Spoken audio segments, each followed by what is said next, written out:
Welcome to the Legends Kraal. I'm the host, Zola Yeye. Sidestepping into the Legends Kraal, my brother, my compatriot, a doyen of rugby, a genius, a rugby great par excellence, a mercurial center of note, who was inducted International Rugby Hall of Fame. Goeiemôre, Danie. Hello, Zola. How are you? Nice, yeah, very nice. Nice to be here. Yes, yeah. Can you imagine, you flew all the way from the mother city just to be here, just to be with us. You know, how heartwarming is that? No, it's because I'm Eastern Cape boy. Yes, yeah. For many years. I mean, I grew up here and played all my rugby here, school rugby, and most of my provincial rugby. So yeah, it's always nice to be back in Gerber. Brilliant. You know, Danie, when I say drop these names to you, what happens to your head? Murray? Sam? Oh, my parents.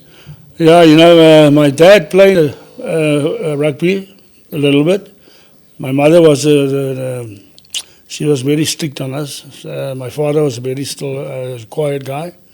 And they supported us very well in those days. It was very tough in those days.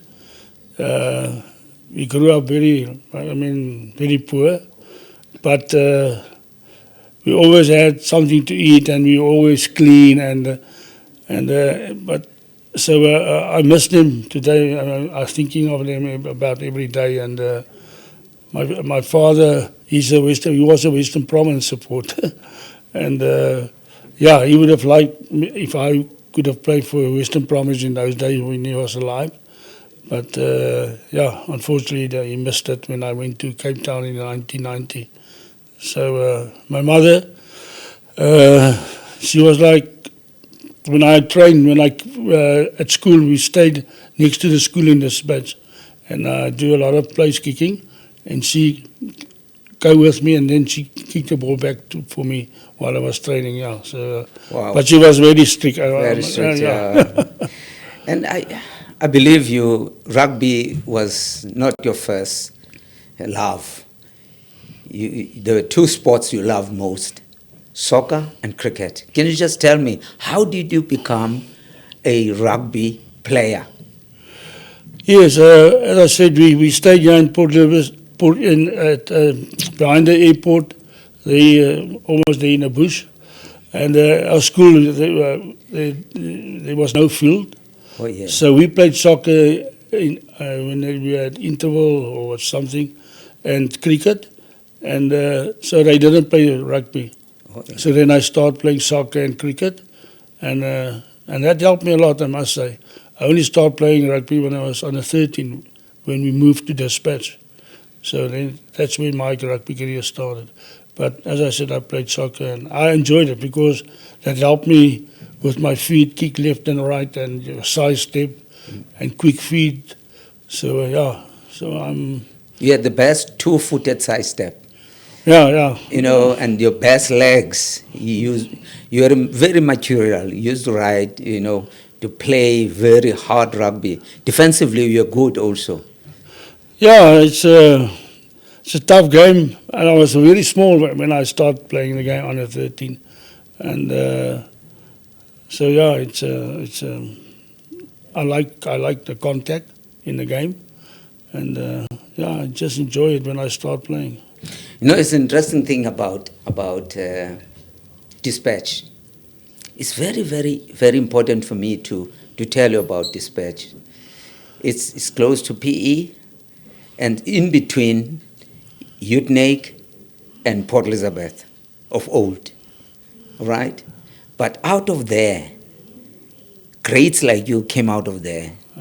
Franz, Erasmus, Pote brothers, Pote human brothers. Yeah. The guys who played with you. Yeah. Now, Ras Erasmus. Just tell us about the environment in Dispatch. What have made you guys so special? I think because it's a close community. And there was only one club in Dispatch, so you have to play for Dispatch. For Dispatch, yes. And we had very good school team as well, primary school and the high school. And as you said, we had Rassie there, Pote Iman, the Iman brothers, all the Gelners played there, Francie Erasmus, Niels Lombard, Kali Grobler, Marius Ferreira. And I think because it was so small place and we were like friends, you know. Whenever we can get together, training together or pride together, the guys are there. So I think that helped us a lot because we had a very close relationship. Everyone, all of us, you know, in our early lives, were a little bit mischievous. We were so mischievous, we did certain things. Today, when you think about it, said, why did I do that? Just tell us one or two things growing up, something you said, why did I do that? When I was young, 11, 12, so we played cricket and soccer in PE. Yeah. So we had to run, and we to take a short road, we had to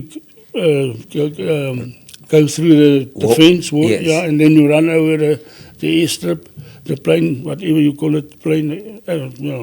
Yes, yeah, that's fine, aeroplane. Yeah, and and late afternoon we came back. It was dark, so if you to make it a shortcut, because the one strip is coming from the sea, the other one is in the other direction. So we have to go all around. So it's about 2 kilometers further, you know. Yeah.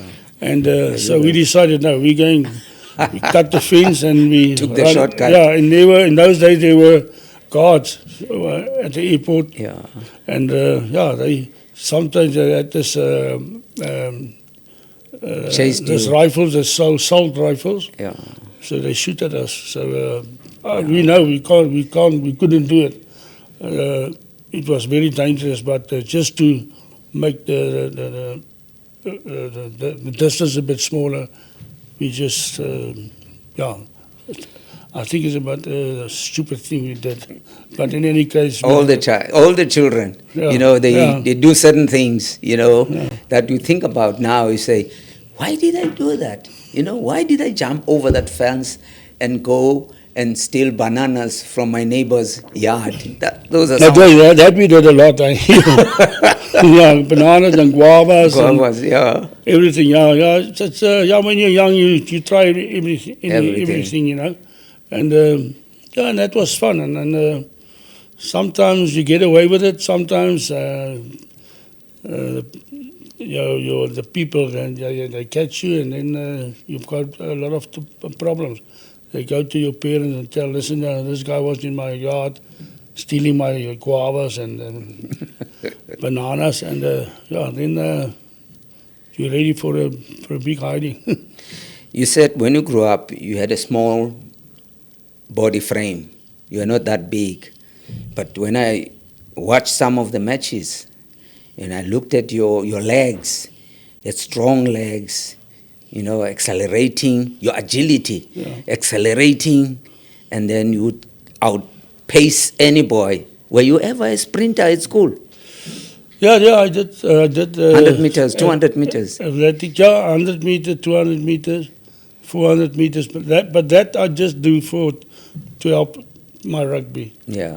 I did it just for a fun. Yeah. And I was small. I was not too small, but when I grew up, my legs went bigger. I think it was because of all the running and training. I did a lot of hills and a lot of steps when I trained. So I think that's maybe what helped me. You said to me your father would have been proud of you playing for Western Province. He always wanted you to play for Western Province.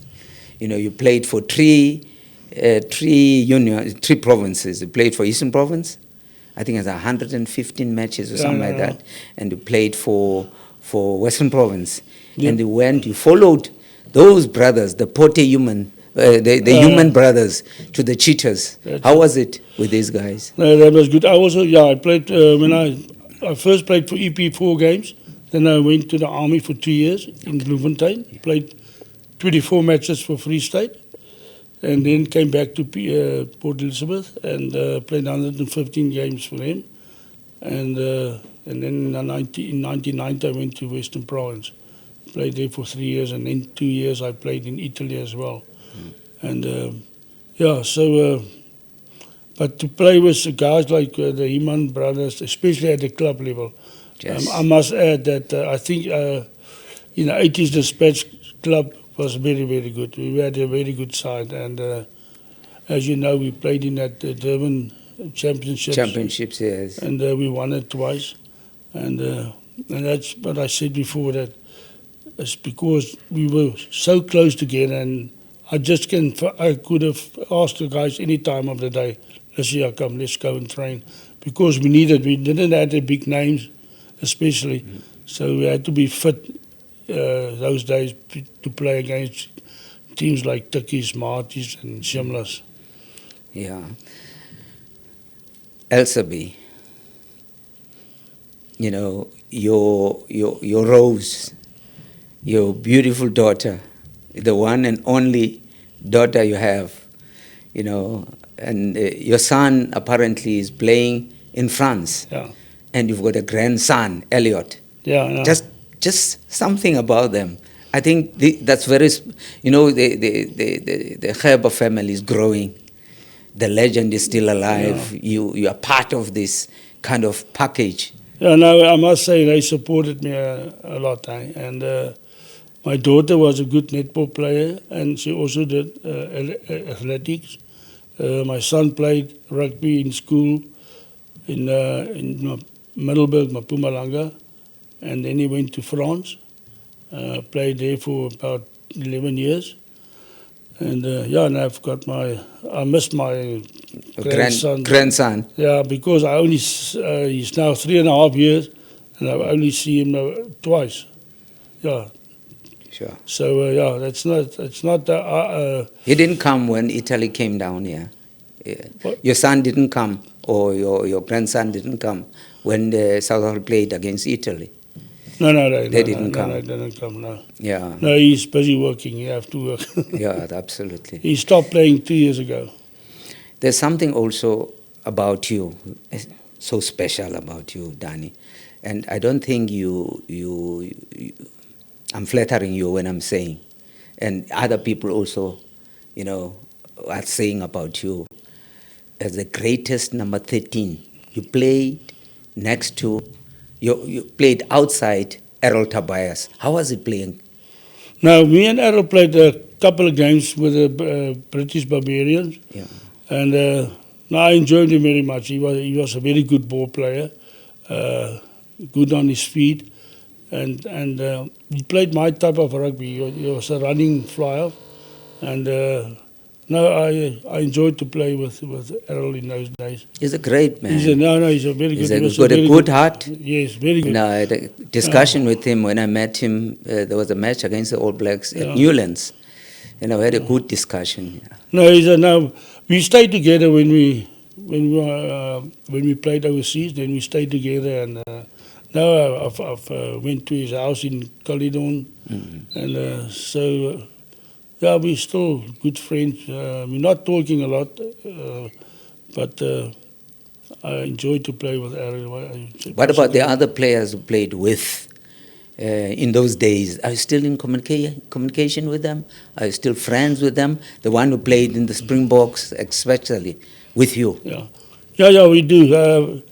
We had a north against the south. We played golf against each other. I know you love golf. Yeah, and so we played just to help some of the older players who needed some medical aid or something, because then we see each other a lot. But that stopped now about 5 years ago. But I still see a couple of guys at functions or at sponsored golf days. So we still in contact with the players. What's your handicap? My handicap at the moment now is golf. No, I would say I'm a 9 now. I've been a single handicap for many, many years. And I just stopped playing at one stage. You are never a scratch. No, I was the lowest. I was 1, 2, 3. And close to scratch. Yeah, close to scratch. Yeah, but I know you love rugby, you love golf. Yeah, but then I stopped, and but now I struggle a bit. So, but I still enjoy to play it. In any case, you know, in my mind as we are talking, you started playing in 1980, and you stopped playing in 1992. Just 3 years before the World Cup. Do you have any regrets? What made you to stop? So at that stage, you know, when you turn 30 in those days, they say, no, you're too old to play. Old. And that was the problem. I mean, I played my last test match when I was 34. Wow. Against, when we came back to international rugby, against the All Blacks, Australia, and then we toured to France and England.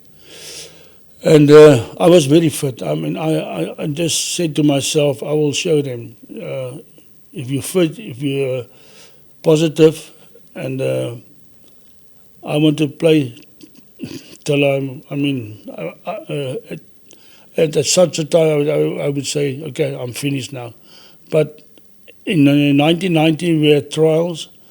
You know that in those days you must go through trials to be selected. And I played not obvious. Yeah, and I played for Western Province on the wing, and we had trials. I had a very good trials. I scored the most tries for Western Province, but then the newspaper guys say, no, I'm too old. But you were playing during the period of Kraal and Michael du Plessis. It was during that time Michael and Kraal were still playing Western Province. Yeah, Michael and Kraal came, They played. Michael came here. Yes. And Kraal went to Transvaal. Yeah. Yeah, and then later, and Michael also went to, he played also for Northern Transvaal. Yeah. I think one season. So yeah, so I trained very hard, and they didn't select me after that trials. And then the All Blacks came, and they played against Free State. And Brendan Venter broke his leg. And the great centre. Yeah, and they called me up, and the rest is history. And as I said, I scored against New Zealand two tries. Robert de Pre, naast Botha, verander weer van rigting na die diskant toe. Deur de Pre, Pieter Muller, Rihanna van Danie, Gerber en die kom sy tweede drie.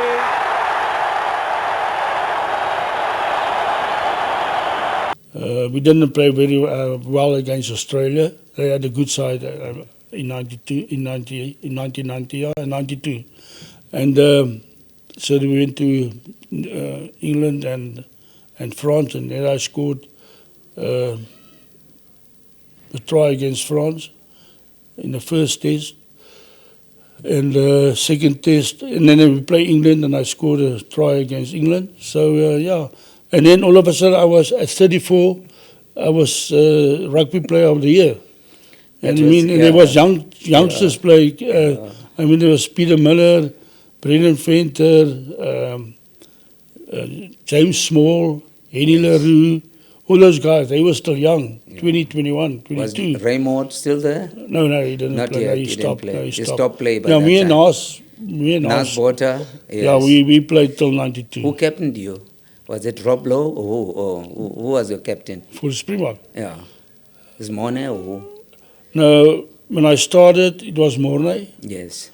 And then it was Wynand Klaasen, 81 tour. See, number 8. Yeah. And Timan Serfontein. Yes, scrum off. And then 92 was Nas Botha. So Direct- age doesn't, it's not a problem. I mean, the guys are playing now, they're 38, 39 now. And they're professionals now. Okay, I don't know what's the difference, because I trained very, very hard. The guys who are playing today, I mean, I was as fit, maybe fitter than they are. Yeah. And because I trained very hard, me and Ray Moore, Tivan, those guys. So, but yeah, as I said in those days, when you turn 30, they say that.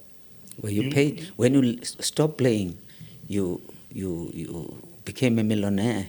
Was the money paid to you? No, What did you play for? No. What did you play for? Nachos, oranges? Oranges. Yeah. When you played against the international side, they gave us 100 rand a day. Wow. And in those days, when I select a team, say for instance, you play against the All Blacks the Saturday, they can only announce the team the previous Saturday. So, and then when we play in the Highveld, we were allowed to get together on the Wednesday. When we play on the coast, only allowed to come out to get together on a Thursday. So we had only one practice actually, Sure. and you have to play against the All Blacks or you have to play against England. So it was very tough. There was not like a 3 weeks, 4 weeks together, and the same when we toured '92. In a week's time, they picked a side, and there we go. You have to go and play against France and England. Wow. So it was difficult. So the preparation was it's not like today. Yeah, where they spend 2 weeks. Yeah, 2 weeks together, 3 weeks together. Yes. Yeah. So it was when we toured in '81 and '92 against. Did you guys When you have- tour, then you can train every day. But when you play, yeah. Goeie popbeweging daar, maar Wynand Klaas het baie mooi kom dek. Hy tel op. En word opgegee na wiskunde by Danie Gerber. En daar trek Gerber, gaan hulle omkeer, hulle gaan hom nie keer nie. Loop hy van seker 'n goeie 70 meter en hy trek voor en hy druk hom. Maar ek sou sê die 3 behoort aan Wynand Klaas en Suid-Afrika se kaptein. Ja, dat was baie slim spel deur om Jan om op die regte oomblik daar te wees en toe hulle die fout maak, raap hy die... You guys, did you have dietitians? No, only a doctor. Doctor? Only a doctor and a manager and maybe a physio. A physio? That's it. Nothing else? Nothing else. Yeah. Yeah. Danny, they are memorable tries you scored. You know, undoubtedly. You draw.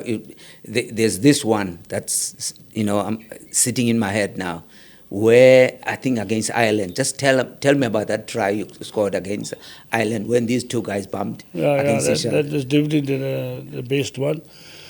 I think it was an out 10-meter line, and Nas got the ball, and I said to him, "You must bring the ball. I want to do something on my own." And he passes, and then I saw this gap, and went through that, and I saw the cover of fence coming across, and the other guys, the wings from the side. So I stepped inside, and then outside, and those two guys running to each Head-on other. collision. Yeah. So after the game, when I watched it, I was laughing. I think, oh, how can it be? How can you do that? But yeah, it was the best try. It was funny because those two guys, but it was also highlight. You'll be going to New Zealand. You know, I'll come back to that later on, but for now, what does Eden Park say to you? When I say to you Eden Park, Eden Park is aeroplane flying over the field, throwing out flower bombs. yes, And you know, the first half, that plane, if he flew over that stadium for 30 times, I've seen him every time. Because you see this guy coming and you are running in his way. And one of those flower bombs hit Gary Knight, their prop, wow, on the neck, lights out. yeah, And so it was very dangerous. yeah, And then we second half, we play with our backs towards where the plane is coming from. So we were 16-3 behind, sure. and then we turned it around and almost won the game. And it's difficult to win matches at Eden Park. Pardon? It's difficult to win matches Oh at yes, Eden no, it's Park. difficult to beat them any place in New Zealand. As you know, they're still unbeaten. Yeah, at Eden Park, But yes. I think if you didn't have that bad referee, Clive Nolding, I mean, Divan didn't put the ball in. Yeah. He still had his ball in his hand, and he gave a short arm. Yeah. And they tapped the ball, started running, and we tackled him, and he went back and he gave a penalty. And that ball just squeezed into, and that was very disappointing. And Eden Park, on the field it was chaotic. Watching from here in South Africa, it was chaotic. It was a tough tour, and but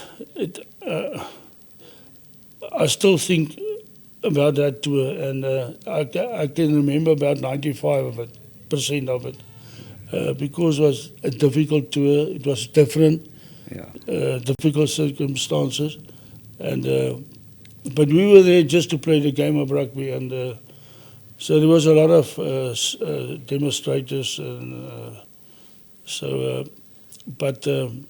if I can remember, for Eden Park, and the first test match at Christchurch, we stayed in squash courts.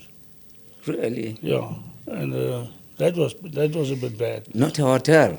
No, not in a hotel, in the squash court. Squash court? Yeah, squash court. Wow.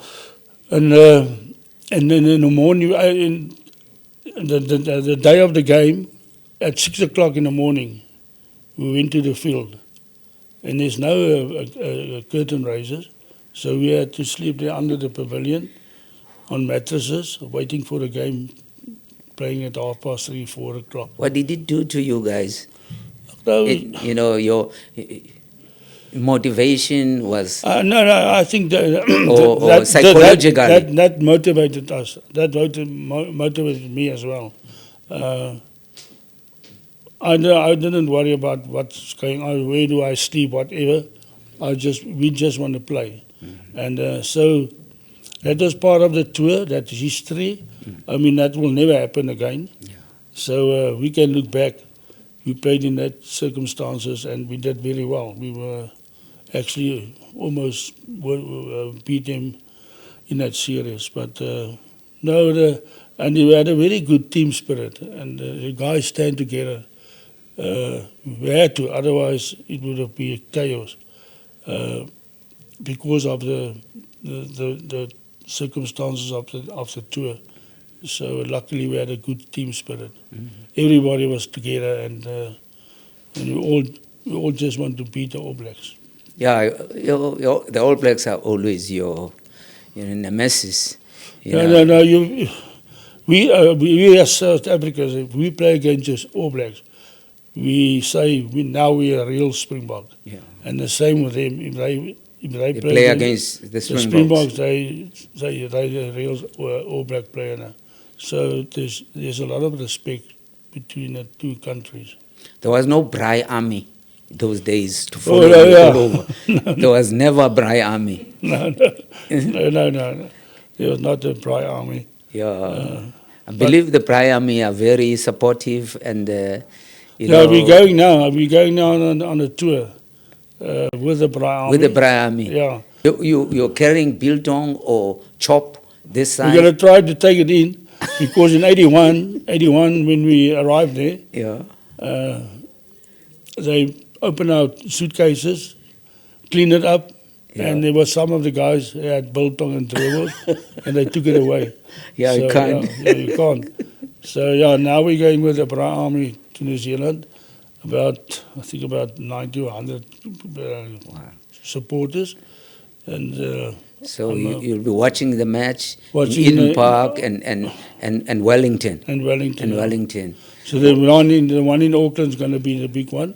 Yes. Because I think the guy's mind is for the Auckland game, because the All Blacks never lost there. So that's going to be a big one. A big one. I believe you'll be having an on-the-field, interviews and maybe because I played there, and then I can tell the people that's where we stayed. That's where we slept. There we slept, and the plane flying over the field, all the fiber bombs. But maybe there's maybe an interview, I don't know. When you look at rugby now, talking about that, do you think rugby has changed? I know it's professional. Yeah. Do you think it has changed?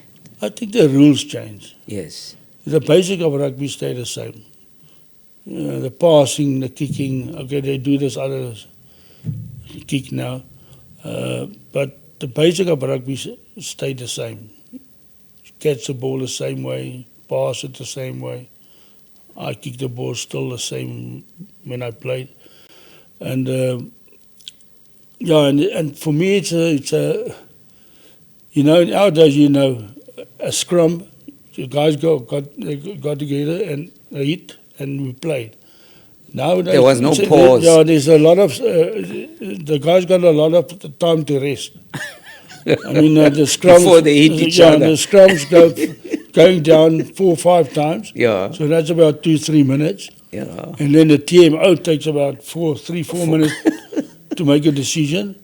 And then you got this 8 guys that you can go on the field. I mean, there's almost 2 teams. Yes. So Which is the bomb squad. the bomb squad. So they play 30, 35 minutes maybe, Yeah. some of the players. And most of them play about, in that 30, 35 minutes, the actual time you play is about maybe 12, 13 minutes. Yeah. So, yeah, they've got a lot of time to rest. I would have loved to play now. This is what I wanted to ask you. If something can happen to you, we just give you a nice injection and then you become young again. Yeah, young again. I would have loved to play now with all this stop-start. Stop-start. That's what I don't like.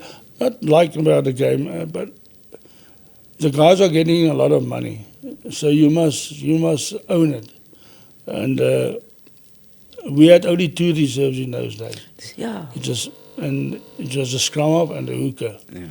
And you can't put the guy on the field. His leg must be broken or something. Shoulder Otherwise, blade. yeah. Otherwise, you play with the 15 players I picked. So and our game was very quick. I mean, it was quick. Yeah. There was no time to reach. The scrums were quick. The lineouts were quick, and I was very fit. And I always said to the guys, when I played for EPL against Western Province in the 80s had a good side. And yes, when they start running, you have to run this way, to tackle. Yeah. And then you get tired. And all of a sudden, the scrum is quick. You still, your breathing is not back yet. Yeah. And the guys are playing again. Then you have to, and that's where our gaps open up when the other team was tired. But now they read so much. I mean, it's a pleasure to play. Stop now. and start. Yeah, and stop for and big pass. Yeah, big. In our time, I remember as a winger, sometimes I'll play center, I'll play wing. I used to throw in the ball for the forwards. Yeah. And there was no one lifting the lock forward. Yeah, Did you do that also? Yeah, there's no one. There's no chance. The guy have to jump on his own. Yeah, because So, now you can see a guy. Now they pick him up, yeah. Ping up, and you, after that you say he's the best lock forward. Yeah, Zola, nowadays, the guy must scrum. Yeah. He must jump on his own. Yes. You have to tackle. Yeah. You have to run. Now with this pickup, I mean, you can't get tired, man. I mean, and the guys are jumping about 4 or 5 meters up in the air. There's nobody that can jump without the support. And so, yeah, maybe because they want... the laws have changed. It's more scientific. And they want to make the game open. User-friendly. For the spectators, they want to make the game open and that. Yeah. No, your time was a good one to watch and be part of. I'm going back to what I told you earlier. Now, you have got the opportunity of going back to New Zealand. Must I say you were going with the Braai Army? Yeah. The Braai Army. The Braai Army is very good. Yeah. And I want to... Can you put me in your suitcase? Yeah, they've got a... Can I put you? Yes, yeah. You must talk about the Braai Army. Yes, the Braai Army. Yeah. Yeah, well, as I said earlier, we'll be going now on the 3rd of September Yeah. with the Braai Army, and I think there's about 100 people going there. And the Braai Army is all over the world. Wow. Yeah. Just talk to me They've got about about that. 90,000 supporters. All over the world. Yeah, yeah. My So there's goodness. people from Amsterdam, people from Ireland, and then they give them tickets. They buy the ticket in any case, and they come and enjoy the Braai Army. They're all part of the Braai Army. You can, as I said, they've got 90,000 supporting the Springboks. The Springboks. Yeah. They are supporting the Springboks. Yeah. Much as they are coming from Ireland or Yeah. England, but they support the Springboks. Yeah. The main team is the Springboks. Yeah, yeah. Yes, because I was worried when you say Ireland or England, they start saying barbecue, No, barbecue that's- army, and all that stuff. You know. No, it's like if you play in London, Yeah.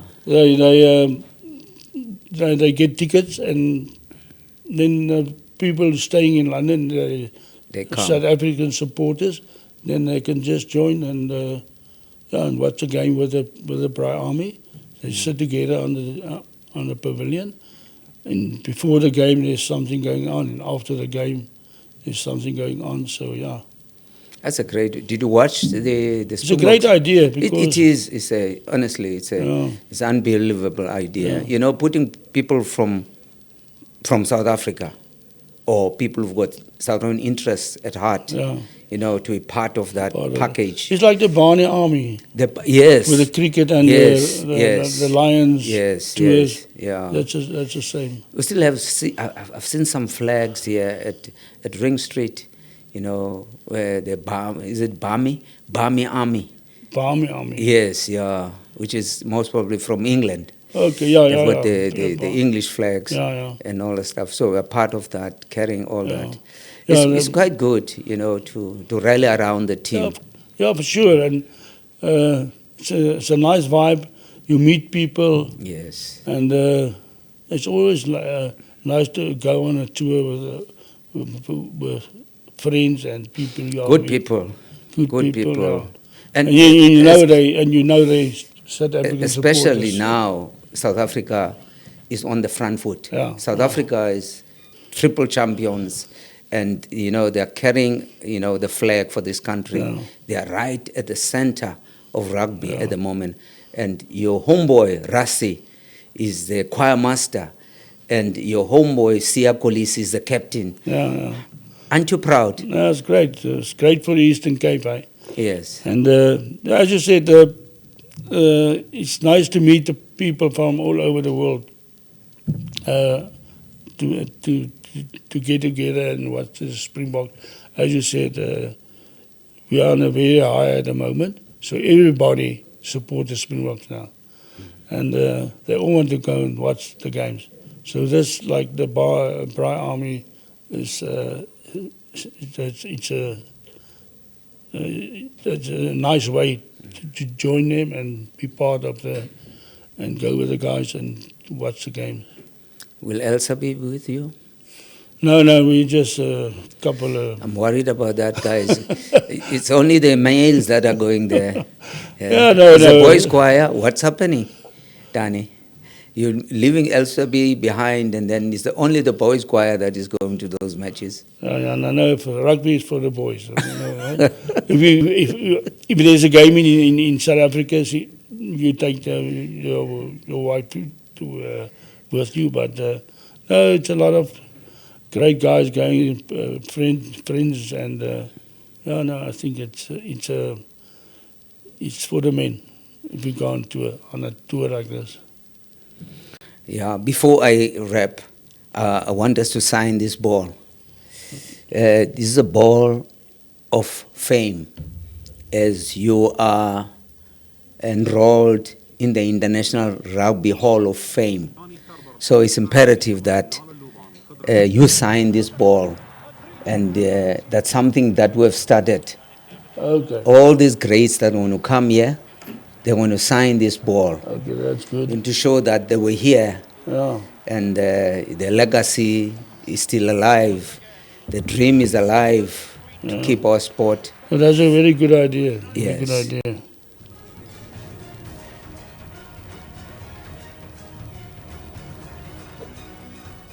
That's it. Thank you, Danie. As a signature, you can see it's a beautiful signature. It looks like a creepy crawly No. somewhere there. Yeah, no, you know rugby players how we write.